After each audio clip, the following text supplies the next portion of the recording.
पुण्याच्या ग्रामीण भागात रात्री 12:30 पर्यंतच रेस्टॉरंट बार उघडे ठेवावेत. निवासी उपजिल्हाधिकाऱ्यांचे आदेश. शहरात 1:30 वाजेपर्यंत हॉटेल सुरू ठेवण्याचे आदेश असताना ग्रामीण भागात 12:30 पर्यंतच परवानगी. आणि आता उर्वरित जिल्ह्याच्या टॉप 9 आपण बातम्या बघूया.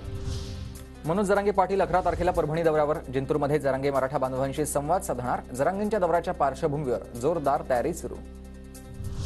वर्ध्यात जिल्हाधिकारी राहुल कर्डिले आणि पोलीस अधीक्षक नरुल हसन यांच्याकडून मतदान केंद्राची पाहणी. निवडणुकीच्या अनुषंगाने मतदान केंद्राचा आढावा. नांदेड जिल्ह्यात गव्हाच्या एकरी उत्पादनामध्ये लक्षणीय वाढ. 39,000 हेक्टरवर गव्हाची सर्वाधिक लागवड. मात्र भाव स्थिर असल्यानं शेतकऱ्यांमध्ये चिंतेचं वातावरण आहे. अमरावती जिल्हा परिषदेच्या वार्षिक बजेटला यंदा कात्री लागण्याची शक्यता. महसूल उत्पन्नात घट झाल्यानं यंदा आर्थिक संकटाचा सामना करावा लागणार. गोंदियाच्या श्रीरामपूरमधील हॉटेलमध्ये गॅस सिलेंडरचा अचानक स्फोट. जीवितहानी नाही, संपूर्ण हॉटेल जळून खाक. नागपूरमधील फुटाळा तलावातील बांधकामाच्या स्थगितीला 21 मार्चपर्यंत मुदतवाढ. सर्वोच्च न्यायालयाचे आदेश. महाशिवरात्रीनिमित्त भगर खाल्ल्यानं परभणी, गंगाखेड, जिंतूर आणि पूर्णा या 4 तालुक्यातील 98 भाविकांना विषबाधा. ग्रामीण रुग्णालयात उपचार सुरू.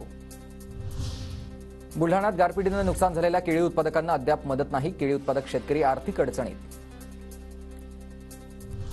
वाशिममध्ये हळदीच्या दरात मोठी वाढ. रिसोड बाजार समितीमध्ये हळदीला 17,000 रुपये प्रति क्विंटल उच्चांकी दर.